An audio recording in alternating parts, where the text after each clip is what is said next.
everyone, welcome to SEMA episode 148, a program which invites an expert each week to discuss a topic from their area of expertise. This week we are delighted to have Dr. James Kneller to teach us how we can improve the health of our hearts. James is one of the nation's leading heart rhythm specialists. He is certified by the American Board of Internal Medicine in clinic electrophysiology, cardiovascular disease and internal medicine, is a fellow of the Heart Rhythm Society and a certified cardiac has to happen every time during an introduction, something goes wrong. Oh. And a certified cardiac device specialist. Kneller provides comprehensive patient care, combining best medical practice with invasive procedures using state-of-the-art technologies to treat heart rhythm disorders. My heart's going now. Hi, James. Oh, it's shoot. fantastic to have you with us. Well, thank you, John. It's very kind. What got you started? What got you interested in medical and in heart health? Oh, thank you for that question. It's been a long journey. You know, I started out in mechanical engineering for the discipline. It was an exciting field, a good place for me to start, I felt. But towards graduation, I wasn't so passionate about the topic of engineering, so I thought I would go towards the health sciences. So I pursued a master's of biomedical engineering in Pittsburgh, at University of Pittsburgh.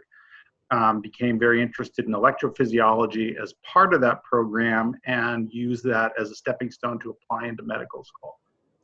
And then got into it, and then ended up going to Montreal, Canada for medical training. Oh, that's fantastic. So you've done quite a broad spectrum then, haven't you? You started more in the engineering side, which is really grassroots. And then you've gone and you've brought that into the medical side. How has that helped you with your work now, this background? Well, it's helped me understand basic electrophysiology, which is my area of clinical specialty. But being an engineer, you're naturally a pragmatist, and our goal is always to solve relevant problems for people. Yes. So, in my clinic, it's a very specialized clinic. We see patients for very, very particular problems. We can offer very high-tech solutions for those problems, and for the right person, those are definitely indicated, and we see tremendous results, and that's exciting. That's what I'm passionate about. That's what I was trained to do. But then you start to realize that your patients exist in a larger context. They have other medical issues, they suffer for other reasons, and they're always looking for answers. And often they're reaching out to us, for answers, and we don't have time in the office to discuss and answer all of their questions. So we started developing, materials, handouts to give people so they could take home with our list of recommendations for diet, nutrition, other general health topics. And then finally, when that got overwhelming, founded James Kneller, MD, which is my social media tag, put it all online and started to refer people to the online resources.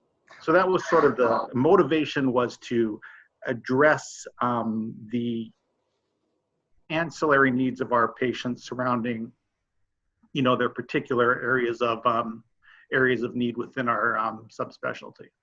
Oh, do you think that your heart is in what you're doing now, rather than following just a career, you're following your heart? This has been a tremendous outlet for me, and it is growing to be a tremendous outlet for me, which I really appreciate. Career trajectories were never straightforward. I was as much ready to be an English major or English literature major. I enjoyed writing, and the humanities as much as I did engineering, Right. But then you start to think, well, you'll never be able to go back. So why don't you start in the hard part? Yes. And see how that goes, and then you learn that to exist in the hard part and the scientific aspects of your career is quite consuming, and it's hard to do both. Nevertheless, those passions and those interests remain, and this has started to become a good outlet for me, finally, to realize some productivity in those areas as well. Well, I'm an engineer, so let's start talking engineering. The heart is an amazing organ. Amazing. It's pretty much self-contained, isn't it? It sends itself its own pulses. It controls its own rate. How does it actually work? So the opening sentence of my doctoral dissertation was, the heart is a mechanical pump that is electrically activated. So the purpose of the heart, of course, is to pump blood and support your circulation. Yes. So it's a very, at its very fundamental level, it's an extremely simple organ. A manifestation of that is that if your heart stops beating, you can perform CPR. Just push up and down on someone's chest. You don't even have to blow into their lungs anymore, and you'll reproduce the entire circulation. You can sustain somebody at about 30% of their cardiac output, which is adequate to sustain life. So the heart's a system of one-way valves, and every time you push on it, it compresses and squeezes blood forward through its valves. And then when you release, it recoils and it sucks blood into those chambers. So just making that structure contract will support your circulation and is adequate to sustain life. So fundamentally, it's an exceedingly simple organ. Yes. And then it is also infinitely complex in how it controls those valves, how the heart contracts in the most efficient ways possible, and then how the electrical system of the heart actuates those chambers, and the disorders that can occur at the electrical level, then completely confabulating the mechanical functions of that organ. Wow. So at first glance, it's exceedingly simple, and then it goes to as complex as you would like it to be. Right. So for something that's simple, and it's quite a strong organ too, isn't it? It's basically solid muscle and a little bit of gristle and a bit of other stuff. It's got a huge proportion of muscle. Huge portion. So what can go wrong? I mean, it's built to last, isn't it? How can it give trouble? It is built to last. When I approach any heart, and this is what I tell medical students and how I actually think in my own practice, anyone's heart, I think there's four areas that could go wrong here. You could have a myopathy, so there could be a problem with the muscle itself. Muscle can get sick. Right. There can be a vascular problem. The coronary arteries that are the blood supply to that heart can develop blockages, which result in heart attacks. So you can have a vascular problem to the heart. There can be problems of the valves themselves, so you can have a valvular problem. Right. And finally, the whole system is controlled electrically, so then you can have electrical disorder. So then on any one purpose, you're saying, what are the contributions of these four areas to this person's particular pathology? Yes. It can be like someone has a blockage in their artery. That's a vascular problem. As a result, that artery occludes. They have a heart attack beyond that artery. Everything that it perfuses potentially dies. Now it becomes dysfunctional, forms scar tissue. So now you have a myopathy. And because you have a myopathy and that heart chamber is now distorted, you get regurgitation or leakage in the valve. So now you also have a valve problem. So you put the whole thing together. What started with a vascular problem became a muscle problem, which now has a valvular problem as a result. And that becomes your grand synthesis of, your conceptual framework for understanding that person's particular pathology. So go ahead. So a lot can go wrong.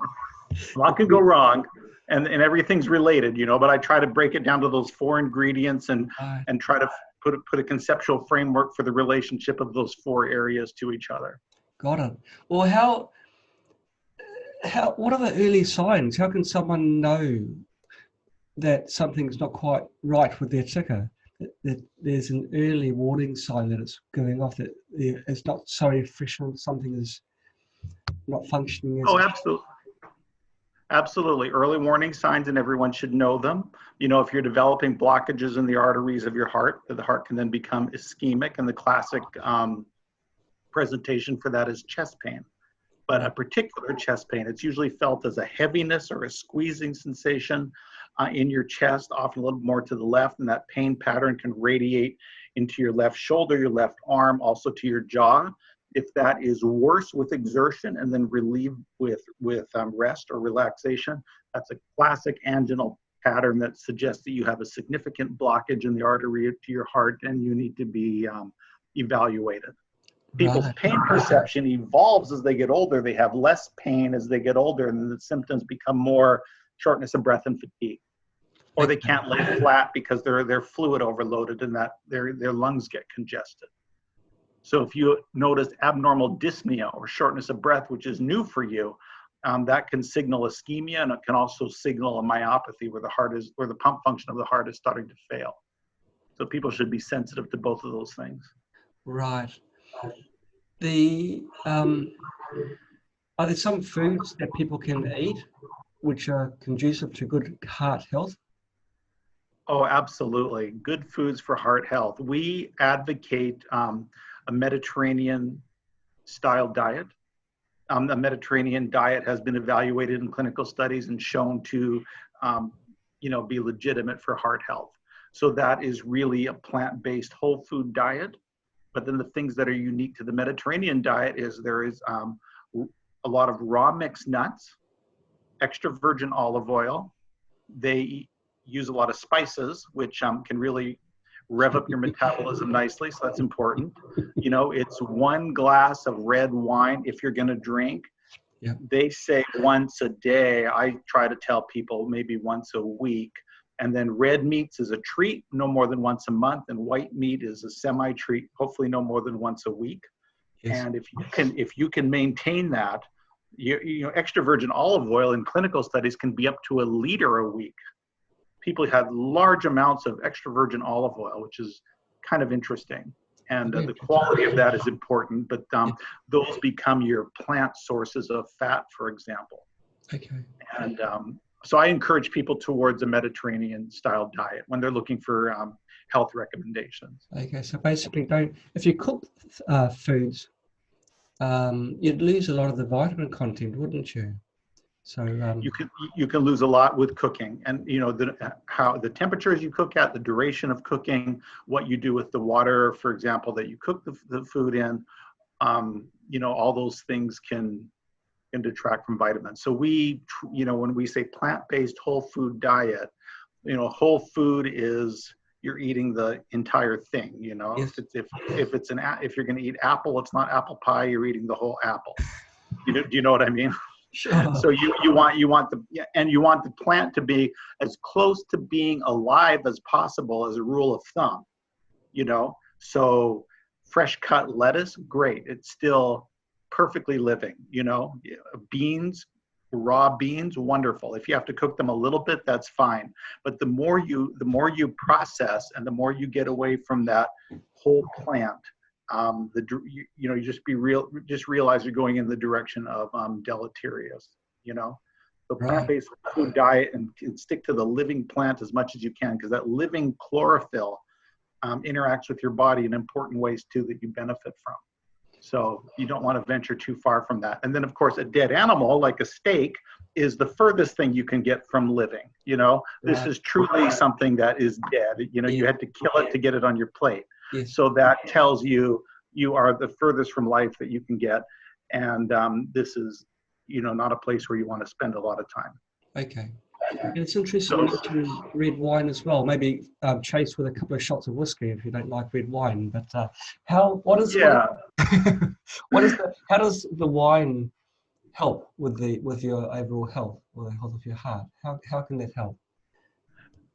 That's an interesting question. They learned about the Mediterranean diet by observing the Mediterranean. Yes. Off the coast of Italy and some of these very rare exotic cultures where wine is an important part of their culture, and they're growing their own, fermenting their own, drinking their own, yes. But they're doing everything. They're walking large parts of their day. Yes. They're taking time for rest and relaxation, but you can't ignore that the red wine is part of their culture.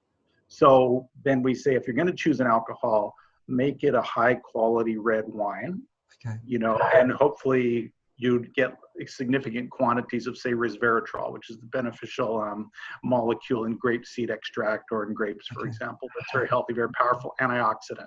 Yes. But then you have to recognize that there's probably not a lot of resveratrol even in the very good wines. So to think you're getting a lot of resveratrol is a little bit wishful thinking.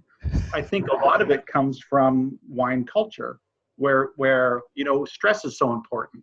And people who drink wine often really make a point of relaxing and socializing.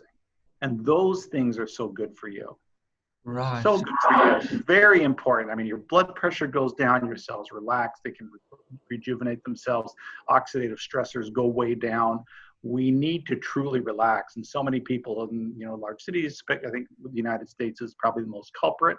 And I can say that because that's where I live. We have a hard time relaxing. Lots of workaholics that don't relax. So people who do take that time, and it can center around a culture of wine drinking, can just have extraordinary health benefits. Workaholic, James, like people that stay up late to be interviewed on SEMA. I'm sorry. Oh shoot! What time is it for you? No, it's not us. I'm on Easy Street. I'm Saturday morning. I've still got my slippers on. But it's Okay. talking about. You've just explained in America, you're all, you're one of the worst countries for stress, and you're not really following your own. Yeah, advice. It's not too late for me, but I appreciate the idea. So yeah, it's more than just diet. It's also attitude and the way that you can two different people have the same diet, same job even, but be very different in their stress levels internally and the way that their heart health is, just through their outlook. One may be easygoing, the other one may be a inherently stressed kind of person. Yeah, you're touching on such an important idea where it's so much, stress is your reaction to some stimulus. And different people can be presented with the same stimulus, the same stress of their job, the same demands of their job, and some will handle and process it so much better than others. And that's so important. So it's very much your reaction to things, which segues into your attitude and general disposition, which starts to tie into what I think is your energy axis and how our organs are programmed to respond and how they've evolved over time in our lives based on our psychological history and imprinting. It goes very deep for me. Yes. Where we've learned from organ transplant that key aspects of your identity and your disposition, your preferences get imprinted into the other major organs of your body. You'd think it's all stored in your brain and everything else is just going about its day supporting that activity, but not true. The heart is about 5,000 times more electrically dense than the brain as an organ, creates an electromagnetic field that emanates from our bodies, surrounds us, can be measured very reliably 4 or 5 feet away, even up to 10 feet away in some individuals. That energy that comes from our heart surrounds us. It's modulating energy that reaches our bodies. It's modulating the signals that we're sending to people.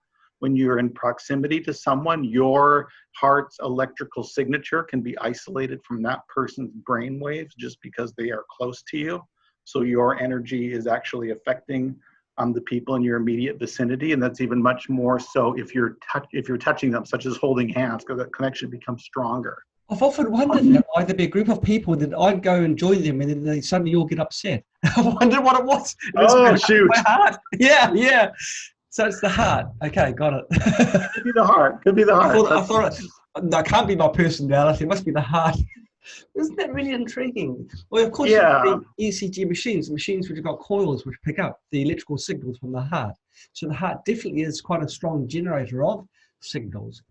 And of course, your whole body is sensitive to fields. So, yeah. Right. And so what signal you're emanating, what signal your heart has evolved to produce is a certain amount dependent on your own psychological history. Your what probably started in your brain as your major characteristics has been over time downloaded to your heart and reinforced in your heart. Right. So that now that organ, which becomes the booster, is projecting that to the world. And that we need to think very carefully about. So I think, for example, that could modulate someone's stress response. Someone has a very high threshold, a very low threshold. Some people react strongly. Some people take things much more easily. Yeah. Their blood pressure changes. Their blood pressure changes in response to that stress is very different. One will be much more unhealthy than the other. Heart rate variability, for example, gets tied into those signals very carefully. Right. And all of those things are going to be impacting your health and longevity in ways that accumulate.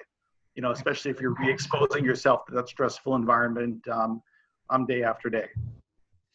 So important that we at least learn not to speak negatively to ourselves.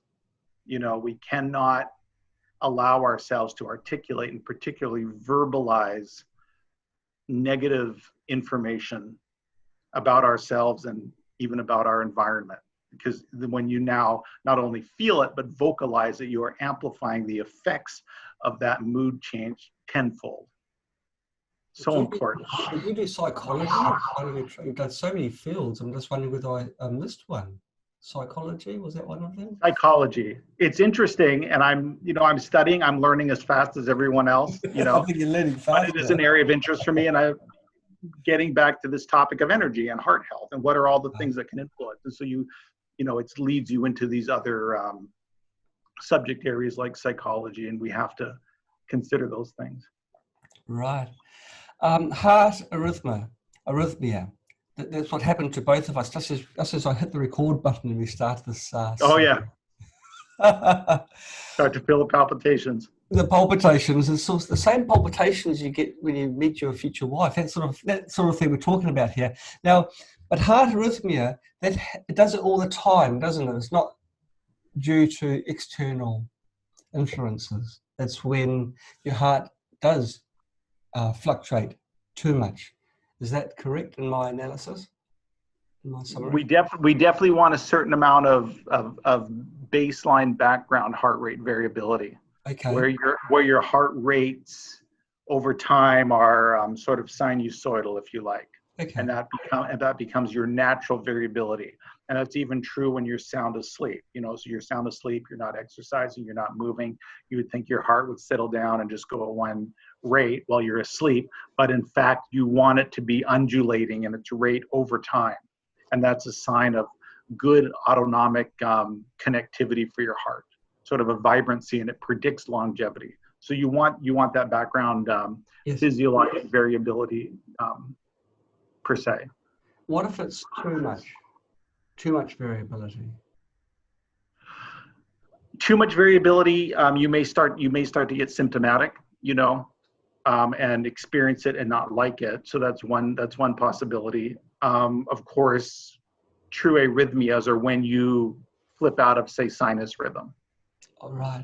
So your normal sinus rhythm, top chamber, bottom chamber, top chamber, bottom chamber, and even if that undulates a little bit, you're still in normal rhythm.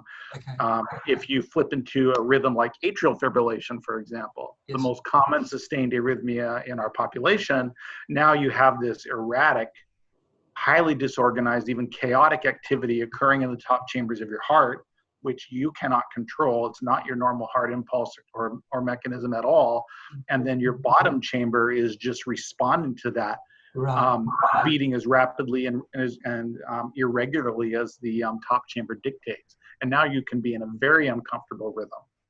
Either that's driving you crazy because of the palpitations, or is exhausting you over time because it's like you're in this perpetual marathon. Yes, that's so right. That's a true rhythm change, and that's it. more interesting for me. So now you're not in normal rhythm, regardless of how that was behaving. You are truly in an arrhythmia. Wow, and that can be quite dangerous, because in that state, your heart would not be pumping efficiently. Wouldn't be able to pump the volume of blood through your body. Right. So you lose efficiency, and then over time, the heart doesn't like that, say that irregular rhythm of atrial fibrillation, the rapid rates or the irregularity, and it may start to fatigue and dilate and really lose function over time. We call that a tachycardia-induced cardiomyopathy, where the rapid irregular rates, because the heart's trying to charge its cells and relax its cells, and with the irregularity, it can't do that. Over time, that will have deleterious consequences. Wow. And that's when it starts to become truly dangerous rather than just bothersome. So what can we do about it? If someone does have arrhythmia, can they self-treat, or do they have to go to see a a trained medical professional for some implant of some form. Right. So if you have an arrhythmia, say you develop atrial fibrillation, very common. We think 2% of our population over 65, 10% of the population over 75 has appreciable occurrences of atrial fibrillation. Wow. The first thing we have to think about is the stroke risk, because even if it doesn't bother you too much, based on your other risk factors, you can be at risk for a blood clot forming in your heart that your heart then pumps out your arteries to your head, and next thing you know, the blood clot is in your brain and you're experiencing a stroke. So we definitely need to be on top of that and on appropriate blood thinners if that's necessary. And then beyond that, a lot of it is driven by your symptoms. How aggressively do you want to try to be in normal rhythm to control the overall rhythm, or if we can't get you into normal rhythm, to slow down the atrial fibrillation so it doesn't bother you as much.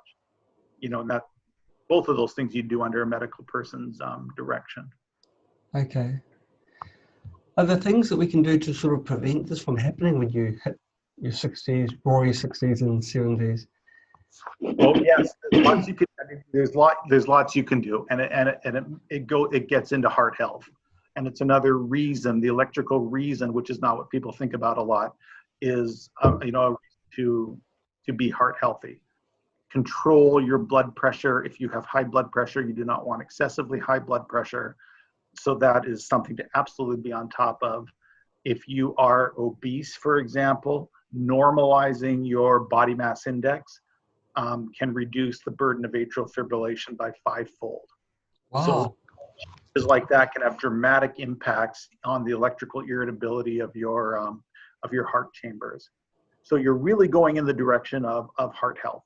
And then other things that I start to go into are heart energetics and appropriate supplementation, and ways your heart can stay energetically balanced and ahead of these things, which can have an anti-arrhythmic effect. Right. Does smoking have any detrimental effect? Oh yeah, smoking is terrible. About 17% of the people in North America, for example, are still smokers. We haven't gotten it below that, but you'll always see the burden of smokers in a cardiology population is always going to be 3 or 4 times that. Gosh. Yeah, it really promotes the coronary disease. It very much exacerbates atherosclerosis, and then also promotes lung pathology. And then those oxygenation levels, when they start to change, that can be very electrically irritating for your heart. Right. Yeah. So smoking, is there any other risk factors or things that people do in their everyday lives which are bad for your heart, which we don't necessarily realize? We talk about stress, we talk about negative emotional events. Sleep apnea, for example, can be a huge problem if you have uncontrolled sleep apnea. If you are not taking care of your dentition, for example, you're not brushing and flossing, the inflammation around your gums will cause inflammation in your blood, which will have deleterious effects on your heart, if that's a sustained problem over time. So I think a lot of people aren't fastidious enough about their dental work. That's something I've had to learn the hard way, and really double down on and get on top of, for instance. So sleep apnea, excessive stress, excessive alcohol, obesity, lack of exercise, lack of daily cardiovascular exercise, inadequate sleep, all of these things compound together to promote cardiac disease in general, and atrial fibrillation as an arrhythmia in particular. And we can absolutely dramatically change the occurrence of these heart issues in our lives if we are on top of all of those things. This person has written in saying, excuse me, that was me, not him, but he says, I'm 45 years old. I had bypass surgery last year and the doctors say I'm fine, but often I feel a little uncomfortable. Do you know why? And it's a double question because it's also asking, is there any side effect after the operation? That's a good question. And it's unfortunate to have to require coronary artery bypass surgery by age 45. But again, in a cardiology population, we have plenty of people where that's the situation. Yeah. There's always, when you've had your chest opened and then closed, there can be abnormal pain fibers, things like that can continue to make you uncomfortable. Of course, what we worry about is that the revascularization may be incomplete. Even though they bypassed arteries, there may be still one segment of muscle that doesn't get the blood supply that it needs, and that can be enough to cause you cardiac chest pain, for example. So as a cardiologist, that would be my first concern is, did our operation have incomplete revascularization? There's still an area of muscle that's hungry for oxygen that isn't getting what it needs. Then at that point, because you've done the bypass, probably your best option is lifestyle and medical management. But we'd want to really identify that and then really encourage that person to be heart healthy and to adhere to medical therapy. You mentioned the pain afterwards from the bypass surgery. Is that due to nerves being cut as your chest is being opened? And then, yeah. Gosh. Exactly. So why might you have a paresthesia or an abnormal pain response after an accident or after a surgery? It's exactly that. Is your nerves have been cut, and as you're closed back up, they're trying to reattach themselves, and so they're growing out in new and interesting ways that may have a different pain response or a response to stimuli than you had before. A nerve may very well be just stretched, and so it's under stress and tension as a result of the scar tissue that's built up around it and sort of deformed it. And every time you move, that is exacerbated a little bit, and you are now experiencing pain that you weren't before. It's not the heart muscle; it's sort of the sequelae of the surgery. And over time, that can change and get better. And so what a plastic surgeon taught me is that whenever you have scar, is manually massage that scar several times a day for a few seconds, and over months and even years, that scar will continue to remodel itself, sort of flatten and straighten out, and you can change the look of it as well as some of those pain responses. So those are little things that people can try, but in the cardiologist's office, your real concern is that heart still missing the blood supply that it wishes it had? Right. What can we do about that? Hey, should we talk about personal energy? This is something which you talk about. Could you explain this to us, please? Personal energy. Thank you. Very interesting topic. And you'll appreciate some of the engineering aspects of this. But when you're in a busy clinical practice, and you're seeing people nonstop, day after day, for a variety of problems, you start to make generalizations about why those people are in your office and what they're looking for. Yes.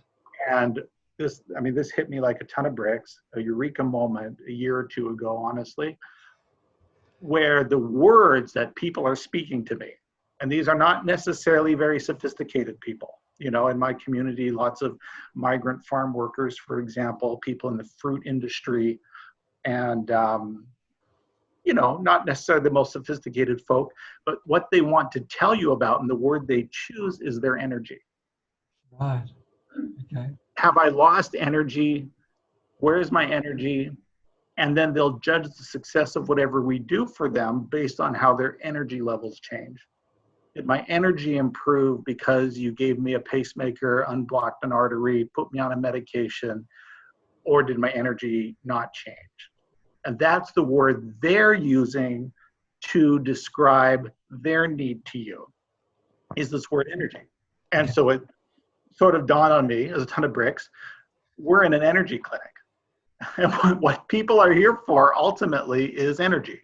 It's a simplification, but it's a nice generalization, to keep us focused on what's really going on.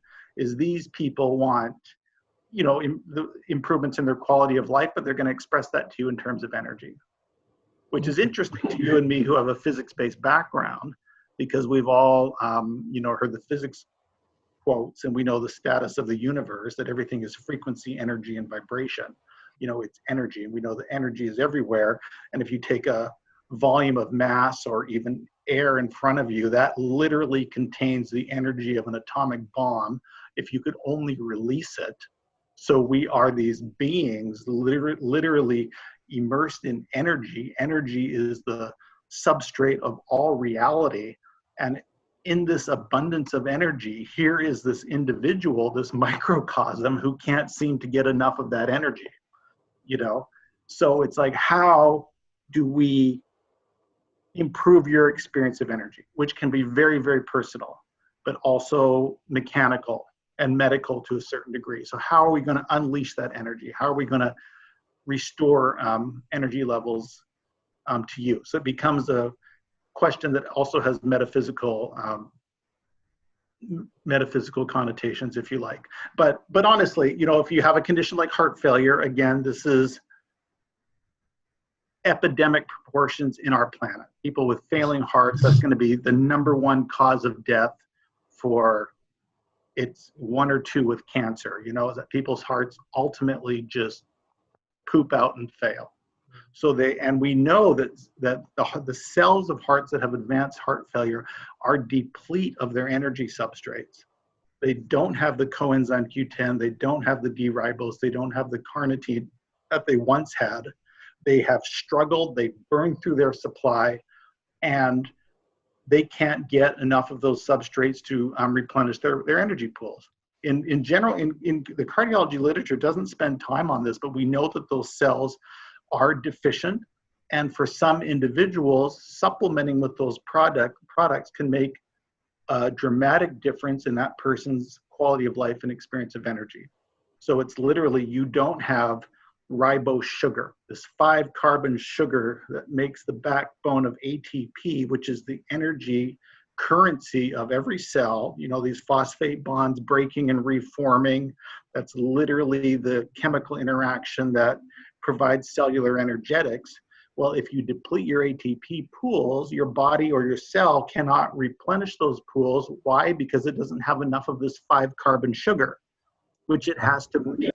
But the biochemistry to make it is very, very inefficient. And it's not in our diet. We are not eating this stuff. It's not in plants. Okay. We can purchase it and we can supplement with it. And people who do that often find very quickly that their energy is improving. Right. So basically you're saying eat more sugar. Sorry, I'm putting words in there. But it's not glucose. Glucose is the sweet sugar that adds calories and makes us obese. Right. Ribose is a 5-carbon sugar. It does not give you calories. So you do not get caloric energy from it. It tastes sweet because it's a sugar, but you're not gonna, get fat from it. For example, it is a structural sugar that your body uses biochemically for other purposes. That sounds like an interesting sugar to use. Can they synthesize it for use in cooking? For example, if it doesn't contain calories and it's a natural sugar.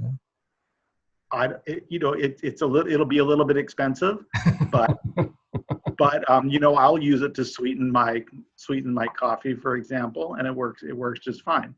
Oh, there's something on the market which is the sugar is there. Is it the deep ribose? Deep ribose. You can buy that. Wow. Yeah, in little buckets or whatever, and it's just white powder and it tastes sweet. A little bit different from glucose. Doesn't quite taste like glucose, but anyone would tell you that was a sugar.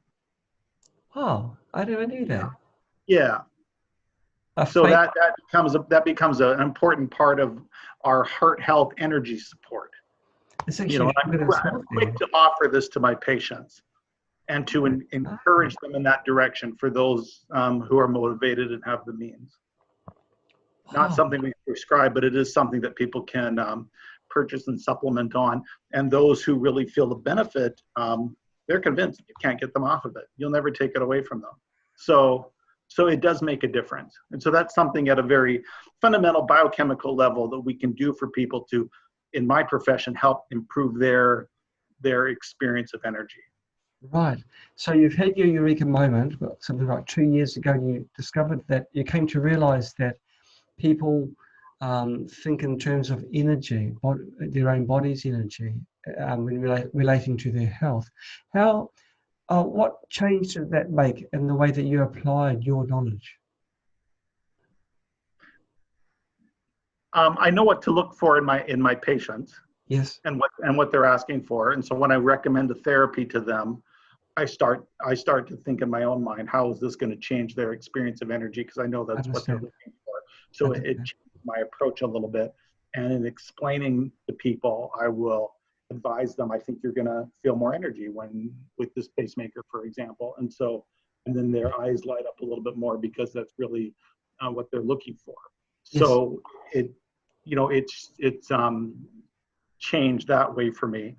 And then understanding, coming to understand the energy systems of our bodies, changing how I'm talking to people as well, and how I can advise them about sort of less medical aspects of their care, like should they be meditating, should they be deep breathing, Right. and advise people on what is the impact of your thoughts and your disposition and your thoughts and your moods and your attitudes on your health and your energy levels, and how can you go about to change those things, all in the context of improving your energy. I want to get people past very quickly. You've got your diet straightened out, you've got your exercise straightened out, you've got your water straightened out, you're sleeping properly, like you're behaving very healthfully right now, okay? So those are your energy foundations. And now let's get really interesting and start to look at the other things that are contributing to your experience of energy. Right. And those things are probably the more important things that people just overlook them. More important.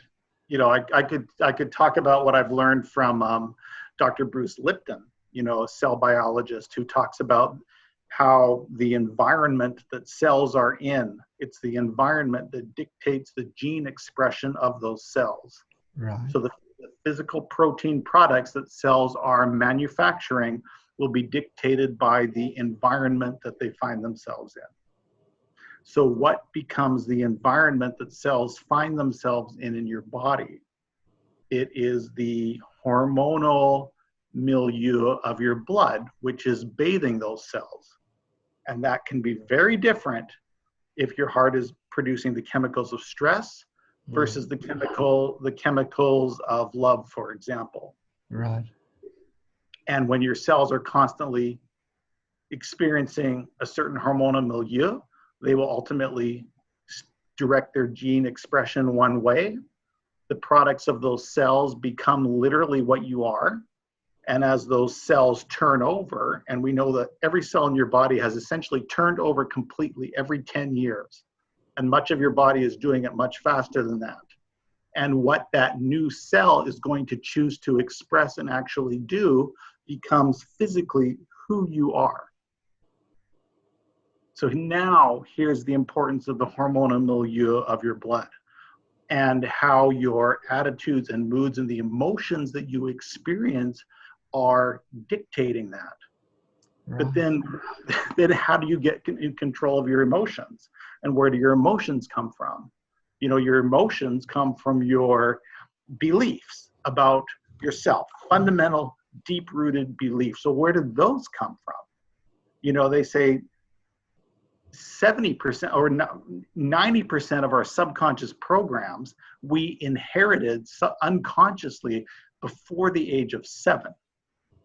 So just reactions to things around us, to how we were treated by our parents. No, don't touch that. You can't do that. Stay over here. Whatever it was, we made grand conclusions about the nature of the universe, which becomes our fundamental ingrained programming. Right. Which adults continues to direct so many of our reactions towards the stimulus that we encounter.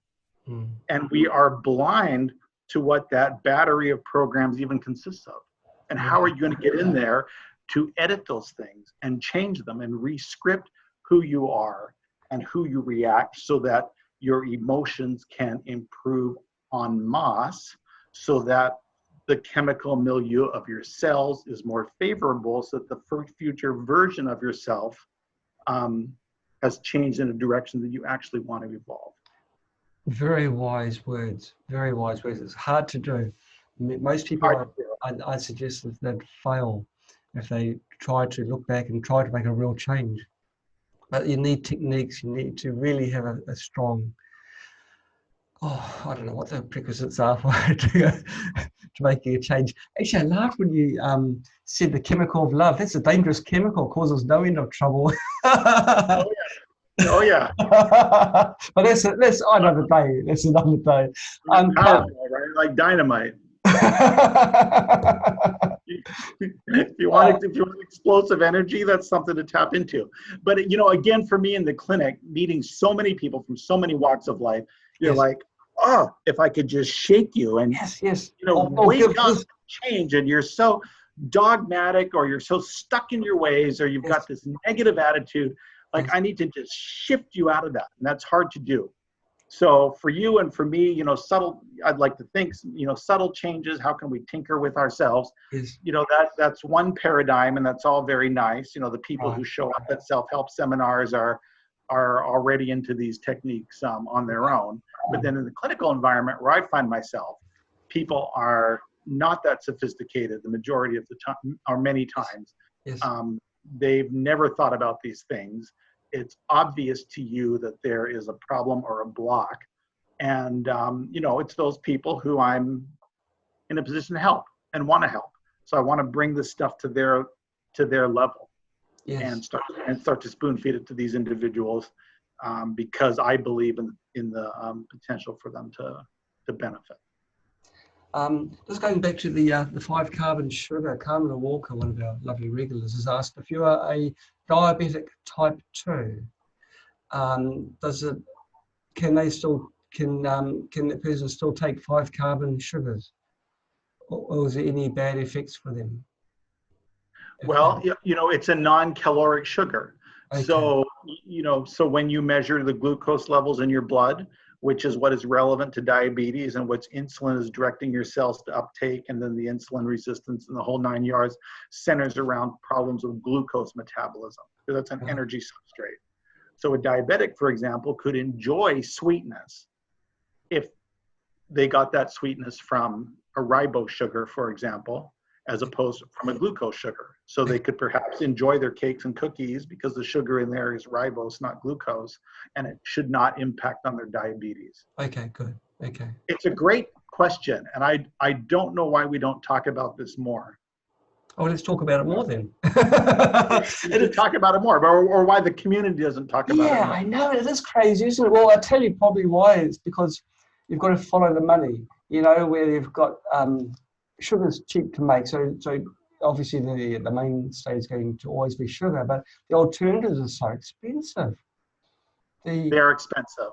In a jar like this of ribose sugar, $30, $40. Yeah. You know what I mean? So, in the same bag of sugar would be a couple bucks. So you can't be short-sighted, because part of that $40 per container of that sugar is the savings you'd have from when you have to further down the line have your heart surgery or some other health related. If only we thought in those terms, on those economies of scale. We are so short-sighted, honestly. Yeah. So short-sighted, because that's absolutely true. And what that heart surgery will mean to your finances, to your longevity, it's stupendous. Or the longevity, but also quality of life. If you've got some hardware inside you which is impeding your natural movement or impeding stopping you from doing what you want to do, which is go out and do something energetic, because you've got to wet nurse something inside you. Your quality of life goes down. Your enjoyment goes down. Oh, sorry, am I talking too quickly? Your quality of life. I couldn't agree with you more. You don't want those things to happen to you. And you want to be proactive up front and make the investment up front, so you are not finding yourself in those health situations if it is at all avoidable. You don't want to be the guy who had to have bypass surgery when he could have avoided it through appropriate lifestyle. Get educated and get motivated early on so that you never get to that state. Okay. Well, let's. I'm sorry. I was saying, given that so many people have gotten there, we have to rescue them too, Right. And I need recommendations and things for them because they can still do well and have great lives. And so I'm motivated to help them as well. But for everyone else who hasn't experienced that, I mean, get on top of your health up front. It's your greatest investment, and it'll be so valuable to you over time. Okay. If someone they're overweight, they've got a heart problem, and you've got to do something serious, you've got to rescue them, as you put it. What sort of things can you do to rescue them? We're talking about operations, I guess, to correct the to correct the problem. Yeah. So we can start. It can come to medical procedures when it needs to. Whether that's bypass surgery, or for me, whether that's an ablation procedure for atrial fibrillation, where we're going up in the heart with catheters and we're cauterizing regions of the heart, trying to get rid of atrial fibrillation. We can be very successful with that. Yes. But it'd be nice to avoid those sorts of things if you at all could. And so there, the health maintenance can be so good. And for people who have had bypass or have an ablation procedure, still those changes in lifestyle can be so important. Yes. in their long-term outcome and the durability of the procedures that they invested so heavily in. Right. Or in. So we have to continue to encourage people, really motivate people, provide them with the resources they need to be successful moving forward. It can still be transformational for them, even if they've had these very large procedures. Nola Jacob has sent a question. I'll read it out. Sure. I'll change it a little bit as I do. Nola is she's not young and she's got mild arterial fibrillation. She used to have her legs collapsing and she nearly passed out about every 4 days, but has since stopped. Since being on 25 milligrams of atenolol, which I guess is a drug. Specialists have suggested ablation, but she understands it's not always successful, and she's had problems most of her life, generally around her heart, when exercising especially. What can I do to avoid surgical intervention? Are there lifestyle changes that Nola can do to prevent having to go under the knife? Yeah, there's definitely things that can be done and other things that we can try. For somebody who's got a significant burden of atrial fibrillation, an ablation procedure has been offered and encouraged to that individual. But for medical therapy, they've only tried atenolol, which is a beta block. It's a class of medications known as a beta blocker, so it blunts the stress response to your heart. There are much more effective antiarrhythmic medications, which can have less side effects than atenolol, for example, that could be much more successful in maintaining normal rhythm for her. So I would encourage her to discuss those with her cardiologist, electrophysiologist, and see what they can recommend and perhaps offer her to see if she can find a medical therapy that resolves her atrial fibrillation to her satisfaction enough to avoid an ablation procedure. So I would pursue that. And it's true that ablation procedures don't always work, and a lot of the success depends on the pattern of atrial fibrillation that you have before the procedure. So if you have a form of atrial fibrillation where little bursts of AFib come and go on their own, that's a paroxysmal pattern, your chances of success are 90%. But if you're kind of always in atrial fibrillation and it bothers you, but you're always in it, or you're in it the vast majority of the time, then your success from a single ablation procedure drops to about 75% of being sustained in normal rhythm after that procedure. And those procedures also tend to be more aggressive. So all those things play into the potential for long-term success. It's true that after an ablation, it kind of resets the clock on all your medical therapy, because now the substrate's very different, and your heart may respond to medications that it didn't respond to adequately before the ablation. So that's an interesting thing to consider too. Okay. But if you are hoping to solve your atrial fibrillation and never have any more because you had one ablation procedure, you should keep those statistics in mind.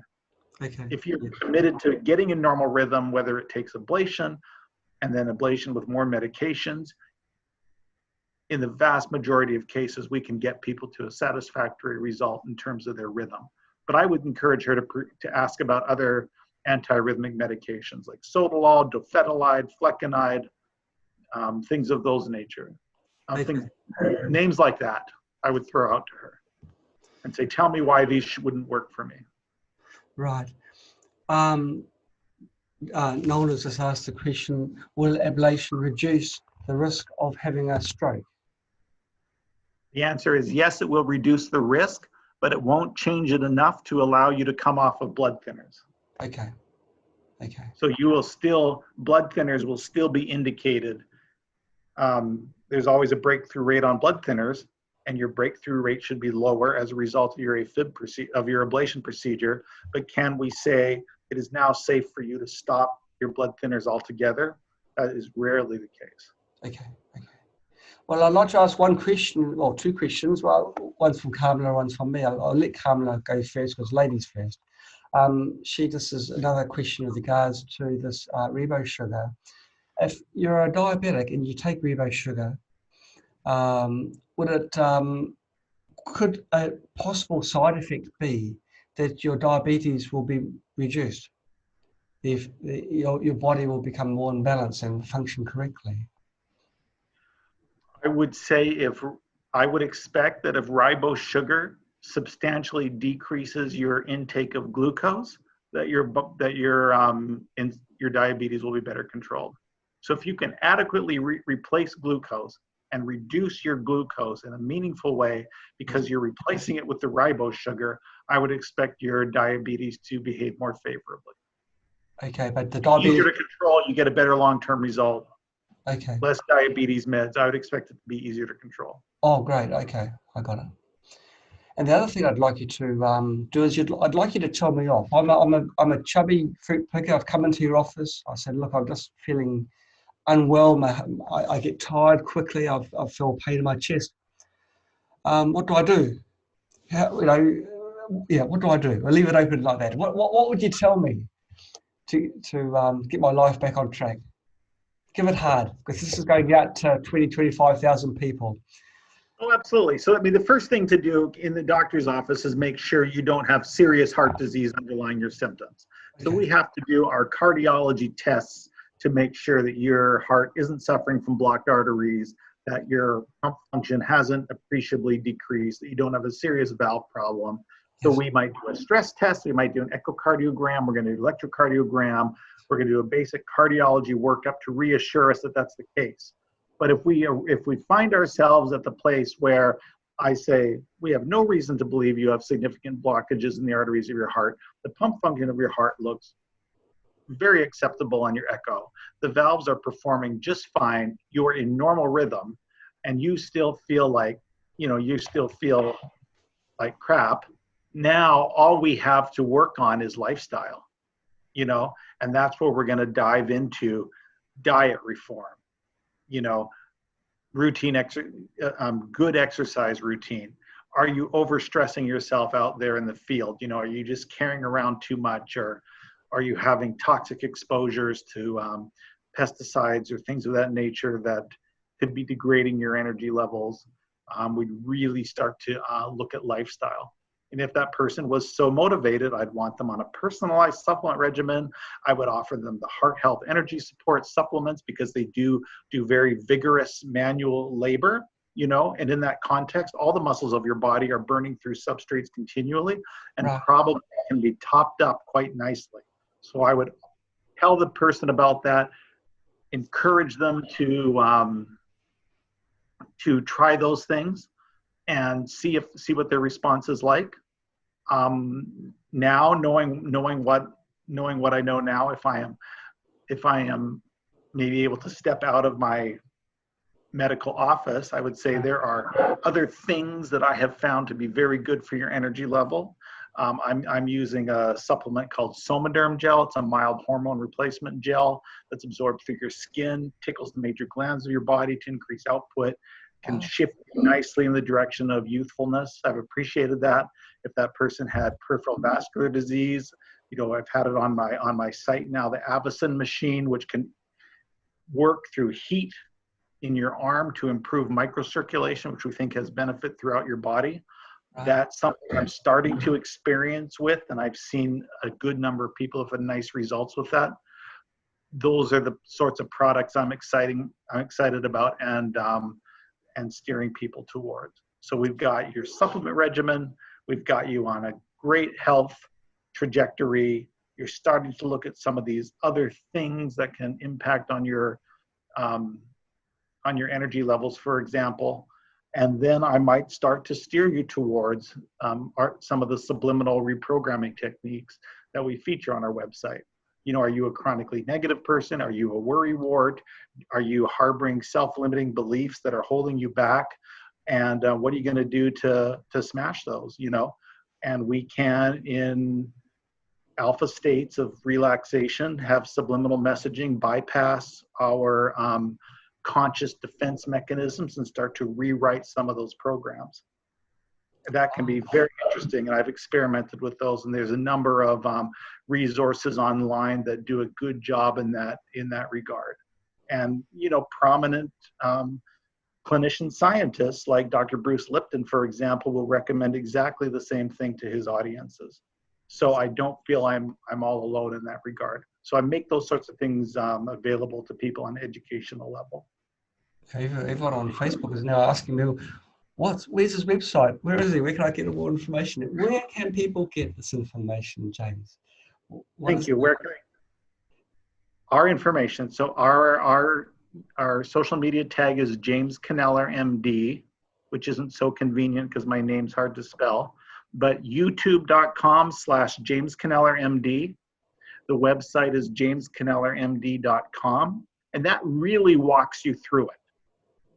Energy foundations, water therapy, building energy, energy mastery. It'll lead you through all of these techniques, really educate you about what's going on, offer the appropriate resources, help you make the right decisions. It's really on our website.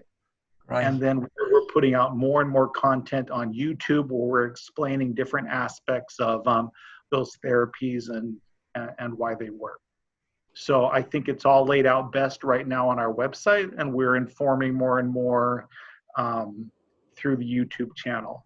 I have a free newsletter, comes out about monthly. If you go to the website, you'll be prompted to enter your name and email. If you choose to do that, you can receive the free newsletter where I'll talk about different therapies, different programs, how to access them, why they could be beneficial, and then you can choose whether or not that's something that you want to try. And of course, people can unsubscribe at any time, so there's no obligation. Great. Remember when I said there's just one more question that I lied? Well, there's been two more coming. I think they're important, so I'll just squeeze them in just briefly. Is it ribose sugar or D-ribose sugar? It's D-ribose. So capital D-ribose will be the way to find it. So it's really the same thing. Okay, that's got Kamala off my back. Now I've got Zoe. Zoe Love. What a lovely surname. She says, my dad had quadruple bypass after a small heart attack 6 weeks ago. He's now on aspirin and Cledo. Why do they always give drug names? Incredibly long names that mean absolutely nothing. Why don't they just call it something simple like poison 1, poison 2? But anyway, clopidogrel. Can you go back on fish oil whilst on these blood thinners? The question is, can you go back on fish oil while you're on blood thinners? Yes.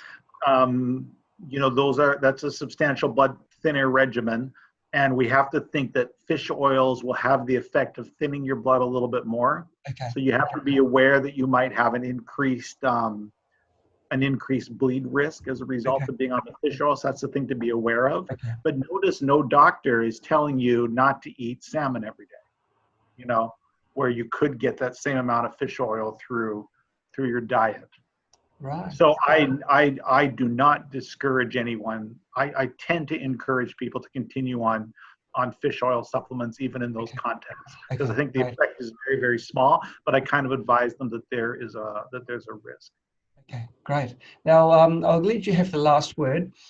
What single piece of advice would you like to give our viewers today with regards to heart health? A single piece of advice regarding heart health. Yeah. This is the gem that you sort of put on the cake, or the cherry on the top of the cake.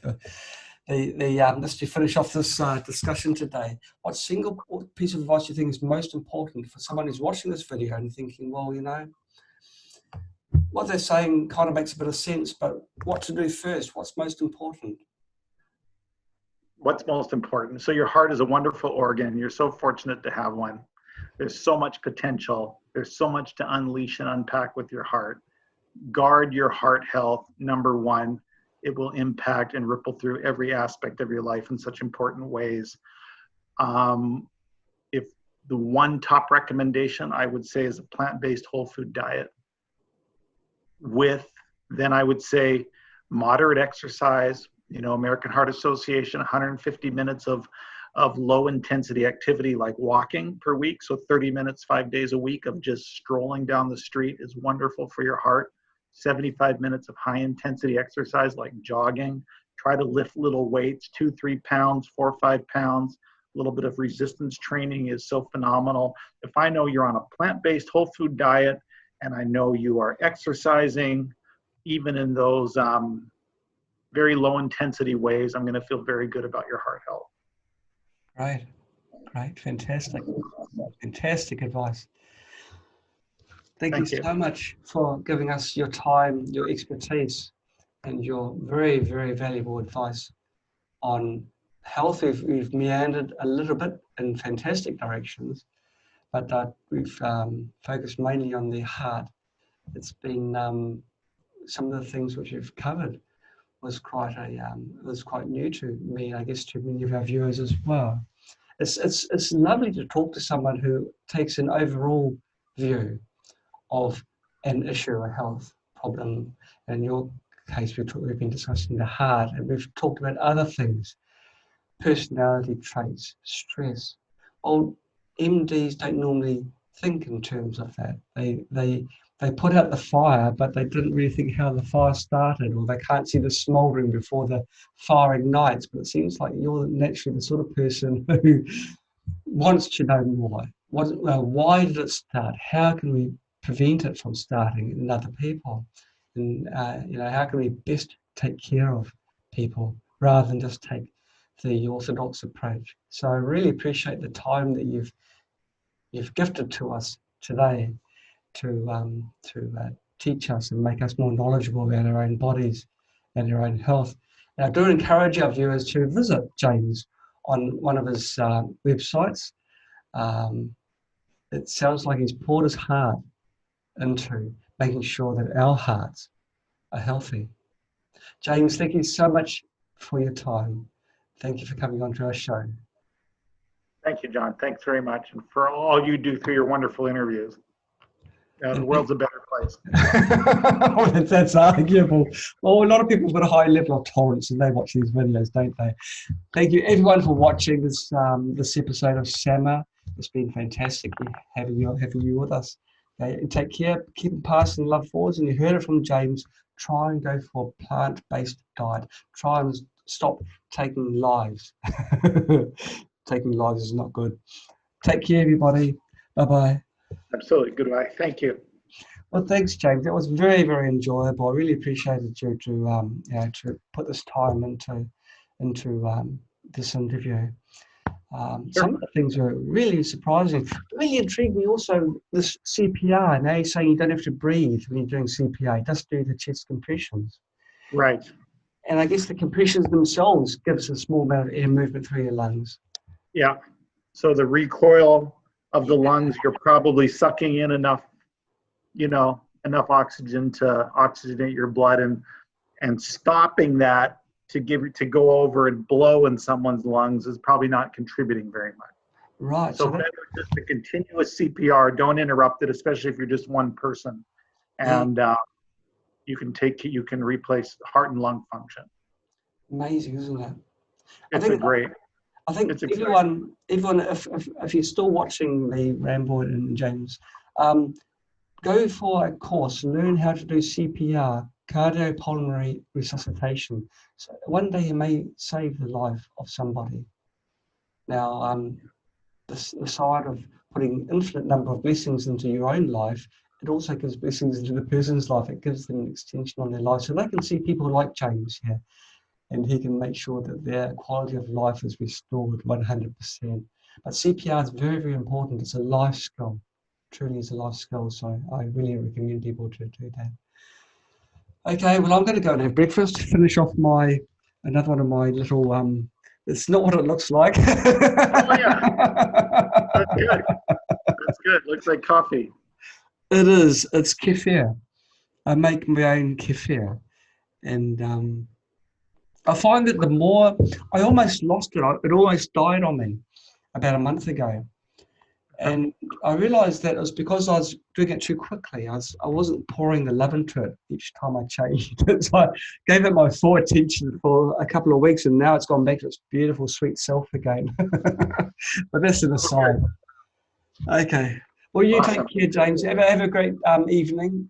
And You too. Thanks for having me, John. Thanks for looking me up and having me. I really appreciate it. Okay, you take care. Bye-bye. All the best. All the best. Good night.